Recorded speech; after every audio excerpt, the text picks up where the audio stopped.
We still have 1 minute. And mainly recorded for the minutes because when we do the minutes, we refer back to who was it who said that?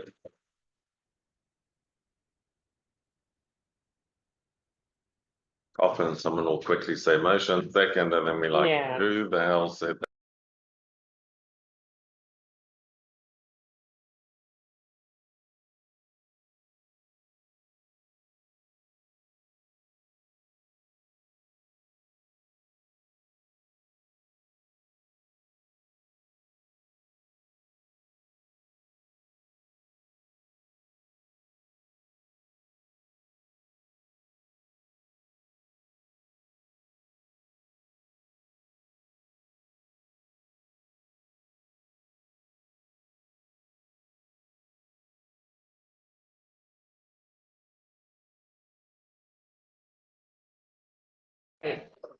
Good morning. I am the music gavel. Yes. Well, I'd like to call the meeting of the Technical Advisory Committee to order. I'd like to turn it over to Becky to determine if there is a quorum today. Over to UT Glenn, our new public involvement and Title VI coordinator. Hey, Welcome aboard. welcome. Yeah.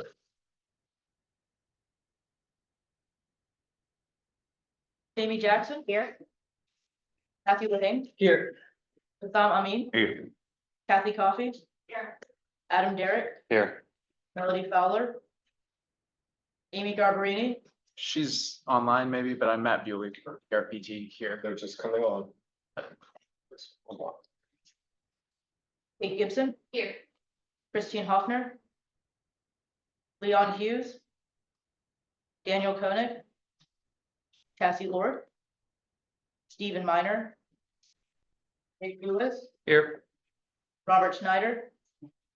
Rodney White. Here. Yeah, You also have Will Montgomery from VRE. Just mark him down too. we'll get that in a minute. Okay. He's an interested party. It's not a motion. All right, so we have. So you do have a quorum, yes. All right, thank you. Quorum is, just for everyone's sake, a quorum for this meeting is a minimum of 2 of the 3 local jurisdictions and a minimum of 6 official members. So you have a quorum. All right. And welcome. Is this your first meeting? It is, Oh. yeah. And tell me your name. My name is Matt. All right, You, all right. Welcome, Matt. thank you. Dear, he's here. Thanks. All right. Well, we will have the approval of the August 5th TAC agenda. Can I get a motion for approval? There's only a few of us, so. Thanks, Matt. Second. All right, second, Rodney White. Any discussion? Any changes? All those in favor say aye. Opposed? Nay. All right. Agenda's approved. Thank you. We will, under staff comments, just talk about this document, which is just a summary of projects that were submitted in smart scale and the final cost estimates, and because some of those things changed as DOT and others did new cost estimates and so on. So, but short items, not a whole smart scale discussion, so we didn't put it on the agenda for a smart scale discussion. All right, I will turn it over to Ian, and since he actually mentioned smart scale, thank you everyone who's around the table that did not quit their jobs over the past couple days. So congratulations to you for submitting your smart scale applications, and congratulations to all the organizations who did not have anybody quit over the past couple of days. So thank you. Thank you, Chair. We, as you know, had a summer recess during July, which we do every year now. July is a recess month and December is a recess month. Although we can call meetings during those months if we find there's urgent items, but unless there are urgent items, we don't schedule TAC or policy meetings during July and December. That means that reviewing the policy committee meeting, I have to go all the way back to the June policy committee meeting. So John, if you just click on the June policy committee meeting link, oh well, you can get it on the website. So it's quite a while back. Probably most of us know everything on it and have already forgotten everything on it because it's so long ago. So I'm just gonna whip through it quite quickly. There were some tip amendments. You can see them there on the screen in front of you. And we ratified the additional task order to do a model run for the Harrison Road I-95 interchange connected to the river crossing study, because the question was asked, well, what would the congestion look like if both the river crossing and the I-95 interchange with Harrison Road were built? If they were both built, what would the congestion impact be? And the policy committee asked us to find the answer. And looking through our records, no one has actually modeled those two items together without other intervening projects that complicate it. So with modeling, you can't make draw conclusions that are outside the package of projects you put in the model in. So you can't start guessing, right?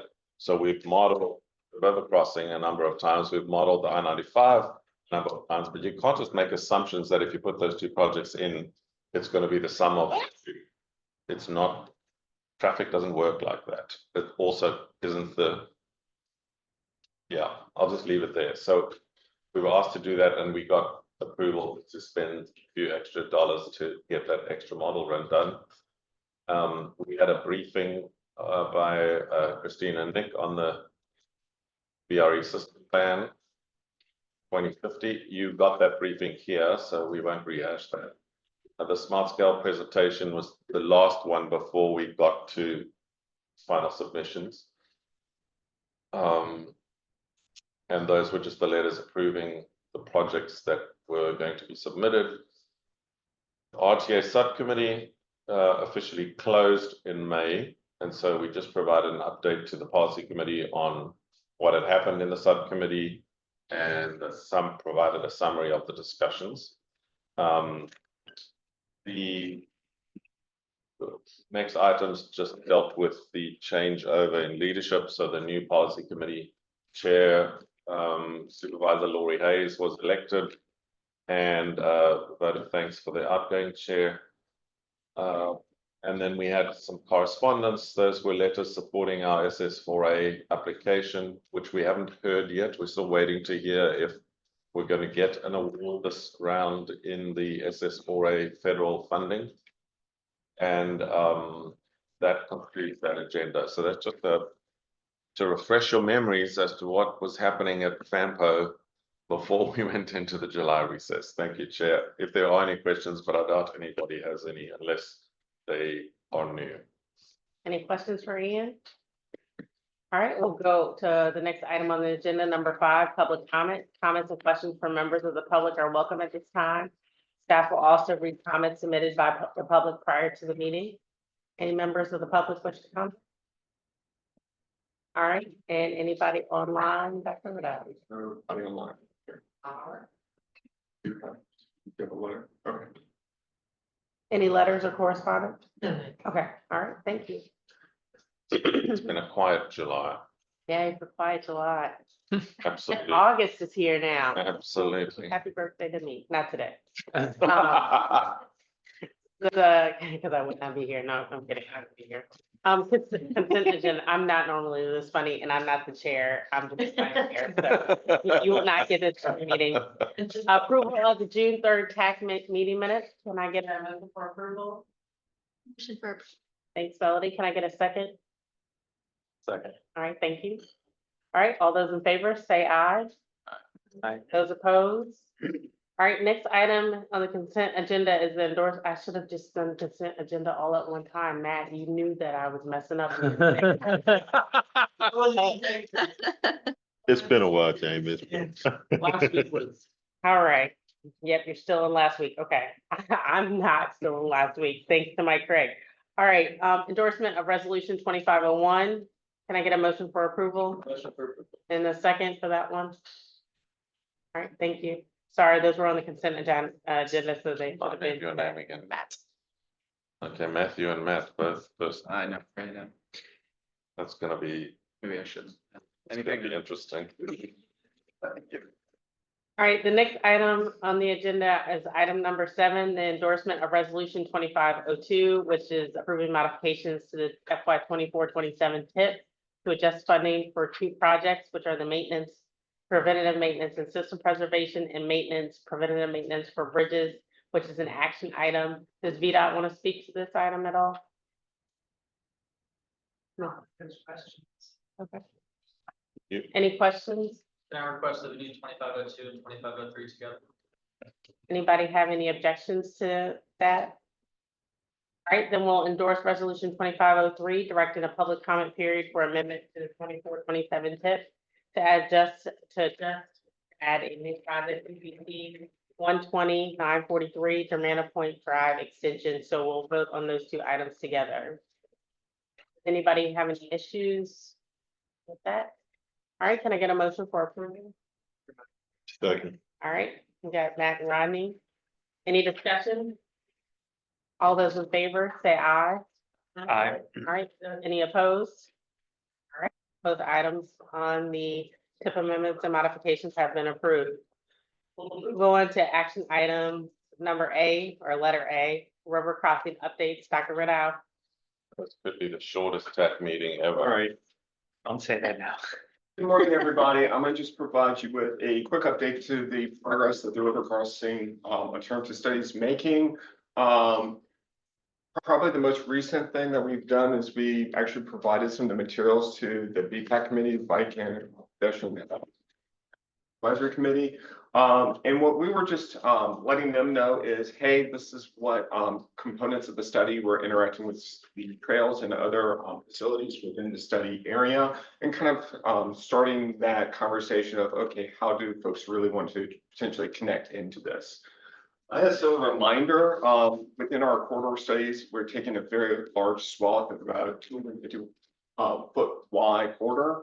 And this is going to be much larger than the proposed footprint of the actual facility. This allows us to potentially make some changes. So we identify all the either natural resources or land use items in it, and then a recommendation to how to best weave the roadway facility will come in after that. So they were presented with this slide of just, and I do apologize because it is kind of hard to see on this projector, but basically the consultants mapped out all the current bike ped facility trails, and then kind of showed how the potential corridors would be interacting with them, and kind of give each area of either conservation easement impacts or the trail access points within those various options, because each of the options do interact slightly differently. So they presented that to BPAC. They're still working on the environmental updates. Actually, they're about done. So in a previous meeting, it was requested that they go back and look at the resource protection area and the resource management areas. These almost identically mirror some of the streams and wetland features. So it's, in some ways, it's now counted twice, but they went back and make sure that there wasn't any of these potential areas that were either missed or were not identified during that analysis. And then in addition, they also looked at prime farmlands, and basically most of that area right now is actually fairly developed. So they've reviewed and updated zoning changes that have happened in the last things, and we're going to have a full presentation at the next stakeholder meeting. The previous stakeholder meeting was postponed, mostly because it was the environmental stuff was more or less done, but we didn't have any traffic or modeling updates. However, that's what's currently going now. We're now, staff has kind of been reviewing a few of their first initial model runs just to kind of double check as are they identifying the driveways correctly, are they identifying how the intersections are operating correctly. And so they've been using actually the previous travel demand model network, but they've used updated 2050 social economic data. They've also gone back and kind of updated some of our roadways in which projects are currently either in development or will be done by this within these constrained long range plans. And so the VSIM micro simulation is currently in progress. That's built off of, you've seen the base year model, the future year no build model, and a few of the options for review and kind of just troubleshooting anything that is doing something odd, like a connector road that's feeding into the wrong spot. So we've been doing that verification. So we're looking to have hopefully both model outputs, both the large model runs as well as some micro simulations done for the August stakeholder meeting. And finally, probably one of the other items is that we've identified the next public meeting. We're looking to have that at the FredNet Stadium for Thursday evening, September 26th. The modeling is going to be coming in very close to that, but we're going to try to have everything up and ready for that date. And we've been working with our consultants as far as kind of the information and kind of general themes and kind of practice of how the meeting is going to operate. So, and that's it. Will that meeting be in place of the normally scheduled coordination meeting or stakeholder meeting that goes on during the day? It's scheduled for that Thursday. It might, we haven't figured out if there's going to be a need. If there is a need, like if they want to show something to the stakeholders before they go, we're holding on to that spot, but we might end up postponing it, yes. Any other questions? You have an anticipated Report finalized, like receive the final draft, probably next early winter next year. okay, so you're like, No. Winter of 2025. okay. So January, February is when policy committee will. The goal was initially to wrap up the study by the end of the year, but we're running about a month behind. So I'm guessing by January, you should have a report. Any other questions? All right, thank you. Turn it over to Ms. Golden, Tampa Travel Demand Model Update. Two slides in this presentation. The first slide is the work completed to date. And most recently, we've been working with VDOT, Jonathan Avener and his team of Rec Park Associates to make sure all the projects in the constrained long range plan are in the model. Next slide. This is the next schedule and next steps. We will be receiving training in the September timeframe and then wrapping things up toward the end of the year. Just want to point out to everybody, it sounds like an insignificant thing because the presentation is so short, and thanks, Becky, for that. We didn't want to, we don't like to give you long, drawn out presentations when there's no need, but this is a significant project, even though the presentation is short. This is the travel demand model you planners all know about, but the update is significant because the socioeconomic data there's a significant change, right? We still continue after 23 or 25 years, continue to be the fastest growing region in Virginia. That means the population ticks up every time we redo this model. So again, in the new model, the population data has significantly changed. The jobs data has significantly changed. The road network we've now put into the base model projects that have happened in the last 7 years, and built in their projects that are anticipated into the future. The new I-95 express lanes, the new bridges over the Rappahannock River for I-95, all of those things are now in this version of the model. So this version will hopefully give us better predictability in terms of future congestion, future traffic, future, et cetera, et cetera, et cetera. So it is going to be a much more significant update. And we spent time sending the population data to jurisdictions. You'll remember, gosh, 6-9 months ago, and asking you to look at the new transportation analysis zones. And you looked at ones where you thought the population was too low or the population was too high, or whatever the case is. So you've done some of that work. We've got some new transit data in there, and the transportation analysis zones, TAZs, have been all altered to now match more or less the Census Bureau's updated census tracts and census blocks. So the architecture is new. It's a significant update. It's not just, we fiddled with a few outlying issues. And we've also made a note of the coming project that's actually in Orange County, all those new houses that are on the Spotsylvania border that are coming. There's a note in the model to increase the traffic entering Route 3 from there. So lots of new stuff is in this model, and when you do model runs, when your consultants do model runs in the future, this model is very much updated from what we had before. It's not an insignificant update. It's just a very short presentation because it's, as Becky said, we're almost done, and there you can see the schedule that Becky's prepared just for the anticipation. Thank you. It looks like you're up again, Becky. Yes. EPRA Potomac Creek Third Track Project and Leland Road Bridge Reconstruction Public Outreach. Yes, good, go to the next slide, John. There are four, the real gist of this presentation is an upcoming public meeting on a detour proposed for the closure of Leland Road Bridge. So here's a summary of the four projects for the third track project coming up. And the scope of each is written there. Next slide, please. Here's a location map of the four bridge projects under this scope of project. Next slide. I'll let Ian talk about the advantages of the third track on this slide. So as you know, we're building the third, well, when I say we, I mean the region, including BRE and CSX and Amtrak, are building this third track, and it's being built in sections, so not all at once. And the idea is that eventually from Union Station to Richmond, we'll have a third track, but it's being built in sections. So now we're getting to a section of third track that has to be built through our region. And what that will do is, we should actually ask Nick to talk about this, but what that will do is give trains the opportunity to pass each other.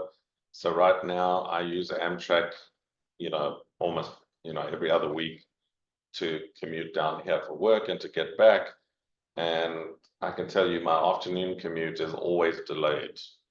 There've 3 times in the last year that my afternoon train has been on time. It actually suits me because it comes a bit early, so I'm quite happy that it arrives late, but it's almost always late. And it's late because the passenger trains get stuck behind the freight trains, and the freight trains are always slower. So my commute home is always long if I take the train. But the point of these extra tracks is that the trains will be able to pass each other. You can run more trains on the system, and you won't always get stuck behind a freight train once we have this. And it's quite a long piece of track being built through Stafford, but it affects bridges, which I'm sure Becky will tell you, but the bridge that's being removed, there's not enough space under the bridge to put that third track. So you got to rip the bridge down and build a new one. Yeah, Leland Road's the big boy. Over to Becky. What was the estimated time frame for that outage? We've got the Okay. schedule next. It's coming.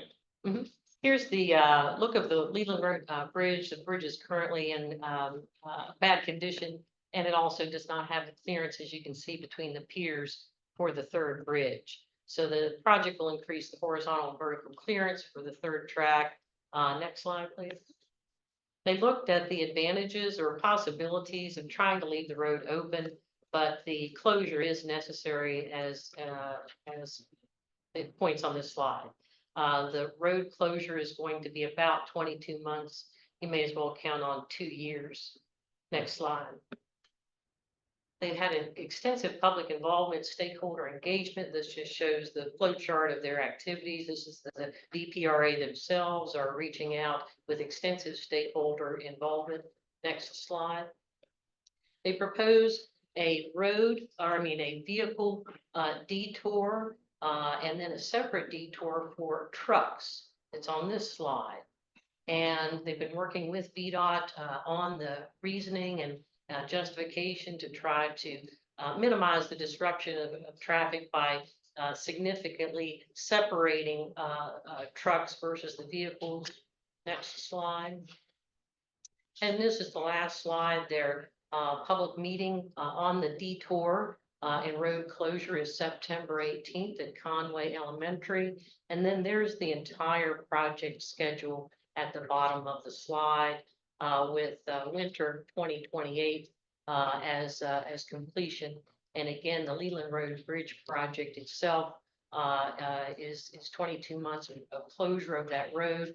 The other 3 bridge projects, however, will not involve significant road closures, probably temporary closures at Primer House Road. They're restoring the, doing pier protection under that bridge.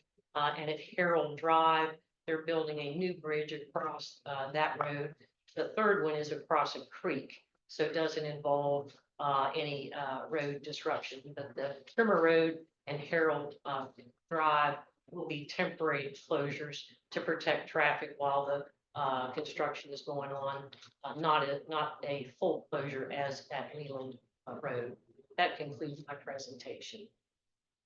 So people ask you, it's likely that in the fall of 2025, that road is gonna close, that bridge is gonna close.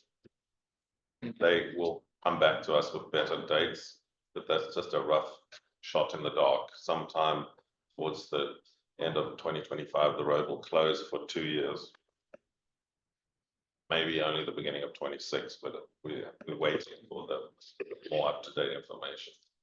Can I ask, there was a mention in the slide of room for a 4th track under the bridge as well. Is that a hypothetical 4th track or is it actually? No, that's included in the super future plan for the corridor, because essentially the 3rd track gets its partial separation of passenger and freight. Yeah. Tracks are still gonna be interoperable, so freight trains could still use that 3rd track. The 4th track, once that's constructed, will basically wall off the corridor so that only in times of emergency that freight trains would be on passenger and vice versa. So that's why all the stations in this region are only going to continue to have side platforms on the east side of the corridor. Thanks, Nick. Thank you. Good. All right, any other questions? Great presentation, very informative. All right, we're gonna go over to correspondence and I will turn it over to Dr. Riddell. Is that you? I'll cover that, Madam Chair. Yep, please. We have a real good news correspondence about a TAC project award in King George County. And then correspondence from Federal Highways, which we presented to the committee. And Ian, you might want to speak about this. This is about the MBTA. Yes, so we put it to, well, you can see my questions in the attachment if you have a look at it. We asked Federal Highways to tell us whether they would accept us changing our allocation procedure for CMAQ and STGB using a similar system to what NBTA does. But remember, NBTA is not an MPO. Sorry for new folks, I'm using all these acronyms. Northern Virginia Transportation Authority is not a metropolitan planning organization like we are. So we approached Federal Highways to ask if they would be okay with us following their model. And you can see the answers there. So essentially, they're okay with us doing that. They just want us to submit our proposal to them before we approve it. But the idea is they follow 2 principles which we don't use currently. And that is, the first one is that they ask the jurisdiction to prioritize their own projects, or I assume the transit agency as well. So you decide which is your best project. It's not up to FAMPO staff to decide which is your best project. You decide which is your best project. The second principle is that they have a formula to allocate the funding per jurisdiction or whatever the case is, rather than a score. Because the score, you know, the problem with it is that it's always subject to the criteria, and we're spending every single damn year changing the criteria because no one's ever totally happy with the outcome. So it becomes this endless process of, oh wait, too many bike-paired projects got money this year. We better make it harder for a bike-paired project. You know what I'm saying? It just becomes a nightmare of keeping on updating the damn methodology because some little part of the outcome we don't like. So instead of having a competitive process in terms of each project having to compete on a whole range of criteria, which we keep shifting, we rather looking at this method that they use in MBTA, where they decide on a formula based on things like population or VMT or whatever combination of things you want to use. And then for 5 years, you know upfront what percentage of the total money you're going to get. So FAMPA staff don't have to, try and accommodate everybody. You will always get 32% of the money or whatever the number is, right? And then you can maybe every 5 years relook at the formula, but the idea is that the formula should at least last 5 years. And then you can predict how much money you get more or less, and you can predict which of your projects are going to get the most money because you picked that. It's not, we don't have a competitive score that picks that. We would still have to do scoring because FAMPA would have to confirm that your project qualifies, that it does show a congestion improvement or an air quality improvement, that it does meet the federal criteria, etc. So there would still be a scoring process that FAMPA staff would do, but it wouldn't be as competitive as it is now. So there are the answers from Federal Highways. They don't have a problem with us doing it. They just want us to run that formula by them so that they know that we're not including items that are unacceptable to Federal Highways, but that's their answer. The TAC chair asked that we don't have a full discussion about this until next month because he unfortunately can't be here today. I'll get to that just now, but we are also going to have a full review of the small scale process in September. Some people are not here, more than just the chair. We also have Carrie not here, and Carrie is the person at FAMPA who worked the most on it. So we'd like to do that in September. So those two items we pin for September, which is why the agenda today might be quite short and you might actually get out early. But I wouldn't plan on getting out early in September. Can I ask a question then? If we have a discussion and we agree that this is the way forward as a group, that wouldn't take effect in the next allocation round. It would have to wait until the following round, right? So- We agreed to lock it in for 2 years. So our current policy is that we will only allocate CMAC and SDGB every 2 years. And so what would happen is that Linda would tell us, this is how much money we have for the next 1 year period. And we will then just vote to park the money somewhere. So we'll pick, either in the balance entry or we put it in a regionally significant project UBC just to park the money. And then And then the following time, so it gives us 2 years so we don't have to scream and shout because we're under pressure. There's no time pressure to make a decision about this. okay, that sounds good. Gives us time to do some research and to consult with other MPOs if we want to, or whatever it is we want to do. So staff reports is up next, and you've got a new staff member as well. Yes, we do. So where is our new staff member? Why don't you stand up? So that is Eugene Lane. And Eugene has taken the position at FAMPO that Coley used to have. So Eugene is the new Title VI and Public Engagement Coordinator at FAMPO. So I'm going to ask Eugene maybe just to introduce yourself. Say 1 minute. 1 minute. This is me. The pressure. You can take 20 seconds. You don't have to take a full minute. Oh, yeah, of course. Yeah, so my name is Eugene Lang. I am, as Ian said, the new public involvement Title VI coordinator. And I'm very excited to be here. Where do you come from? I am from Williamsburg originally. Me too. Yes, oh my God. I was born and raised in Tuano, if you know. Yeah. Near Stonehouse. Yeah. Oh, that's awesome. Yeah. Oh, I went to James High I School. went to Lafayette, friends. No way. Sorry, I'm sorry, I interrupted. This is about you. No, I appreciate that. I'm very jealous of you. I wish I went to Lafayette. Yeah, so I'm originally from Williamsburg, came to Fredericksburg for 4 years to complete my degree in historic preservation and museum studies at UMW. Moved to Richmond for a year, realized I didn't like it, back to Fredericksburg, a better city. Great. Welcome aboard. We're happy to have you. Thank you so much.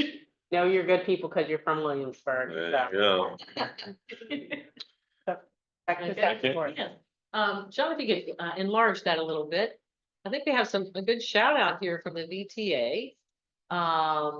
And some familiar names. Want to maybe put, Melody on the spot about Matthew Rooney's award. Yes, Jamie and I, we gave him, or put him in for the Unsung Heroes Award. He has done a lot to really help us get our route match program up and running, and it's really helped our agency. And he's one of those people, when we were doing our triennial review last week, he was working all weekend to get our documents ready for our review, so Great. really well deserved. How long has he been with Red Transit? Like over 5 years. Yep. Okay, great. That's a big award.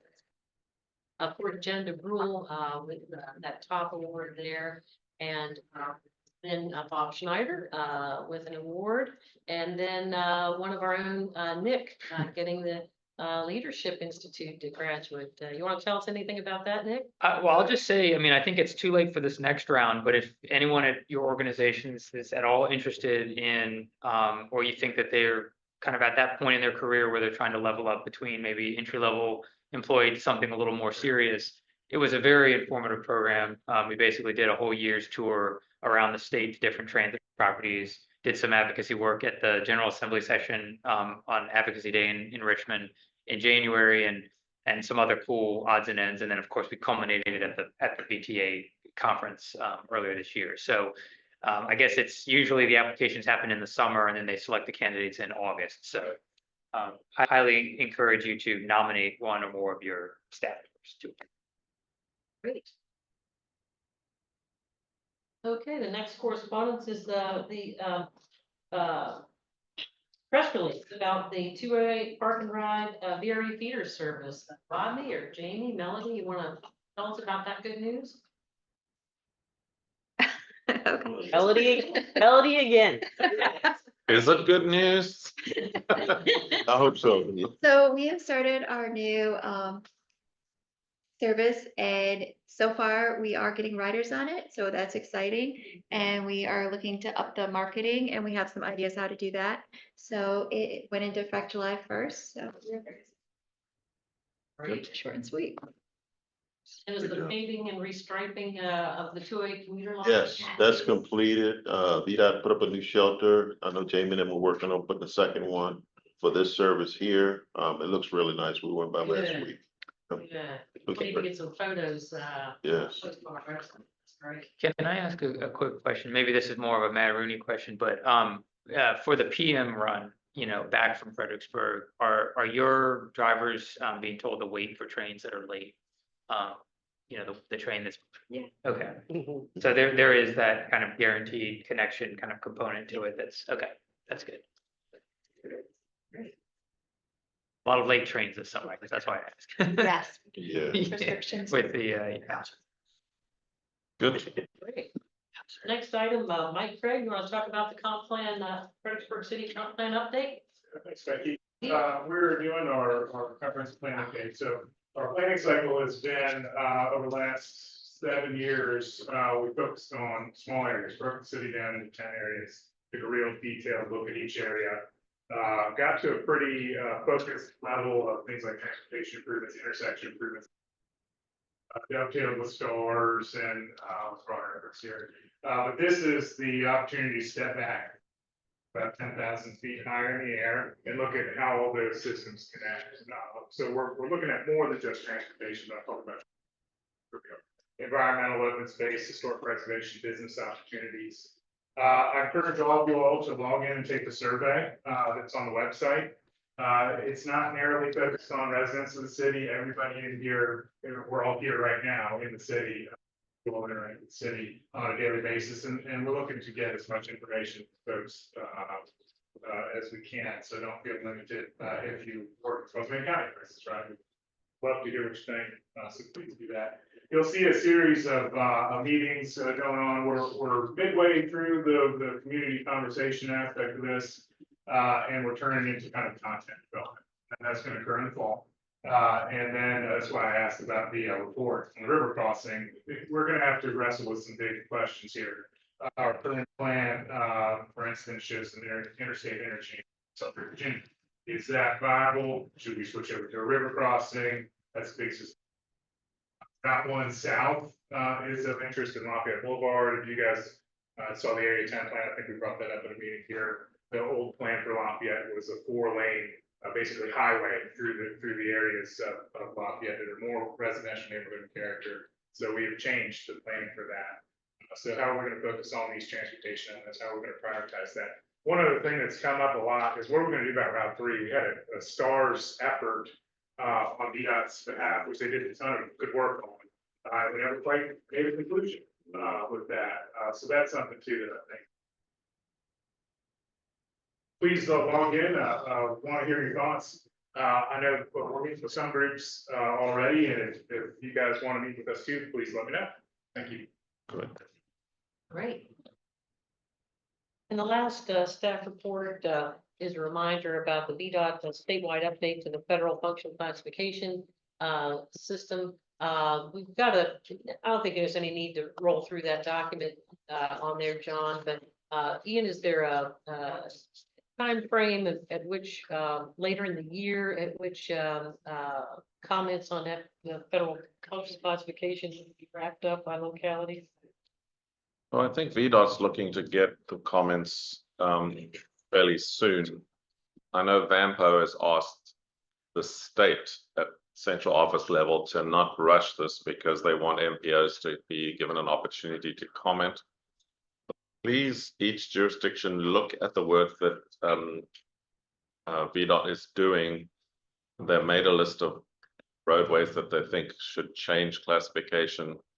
So look through those, see if you agree or disagree, and see if there's a particular classification on a road that you think is not correct, and that because of the changes in the region over the last 10 years, road classification should be bumped up.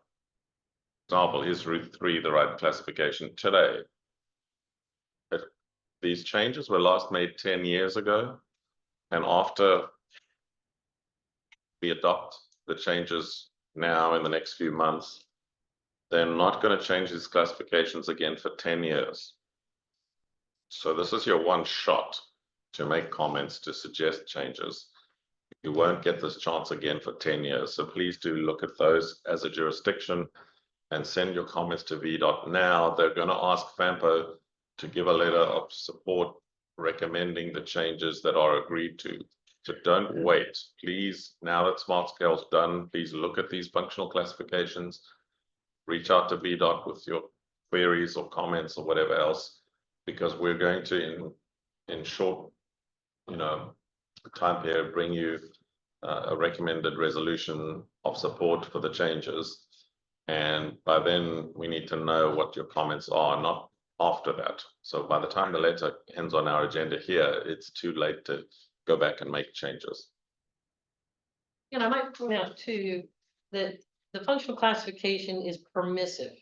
So, the difference between a minor arterial and a principal arterial is limited access. So if you want to change a road from minor arterial to principal arterial, it doesn't mean you're going to widen the road and take the houses and make it limited access. However, in the next now and 10 years, you may well want the permission for that to be modeled beyond 2045 or 2050. Life is going to go on past 2050. And so we really encourage you. There are very few recommended by VDOT to change the functional classification. And so we really encourage localities in particular to not be afraid to consider an increase to the next step up, just to allow, future generations that permissive opportunity in the future. So Spotsylvania should be looking at the roads in northern Spotsy where there may, have been a lot of increased traffic. Stafford, it's your urban areas again, and the city too. Like if there's a road that's changed significantly in the last 10 years, maybe before some of you were even working in the region, now's the time. So don't delay. Please do look at those. And VDOT, when do you anticipate needing the letter from us? I think it's fall. Yeah, so September is next month, right? And the TAC meeting is the first week of next month. So we may have to ask VDOT to push it an extra month, but you need to get your comments in, so please do look at that. Good. We have one last item, which is not on the agenda, but Matthew asked us to just produce a list. So there's a paper copy that we left for agendas of the smart scale project. So we're planning to have a full debrief opportunity at the September TAC meeting, but these are just the final cost estimates after all the toing and froing and all the craziness of the last few weeks. So we've submitted $468 million worth of projects. That is a huge number. Nowhere near, I mean, last cycle, sorry, 2 years ago, it was much lower. So this is a big number. And there are all the local match and funding that has been applied to projects that Becky pulled off the system. Hopefully that's roughly correct, but there you have it. So we will have a debrief next month just on like what improvements can we work on for next cycle and the good and the bad of the cycle and that kind of thing. Good. Chairperson, over to you. All right, member reports, do you have any notifications for cost estimates, changes from any of the members or any other member reports? I'll just Matt? note one item, Stafford County is also doing an update to our comprehensive plan for transportation. This is for our master plan and transportation impact fees. So just adding in our master plan into the plan and updating our fees. So that'll be going for the planning commission. And to the board sometimes.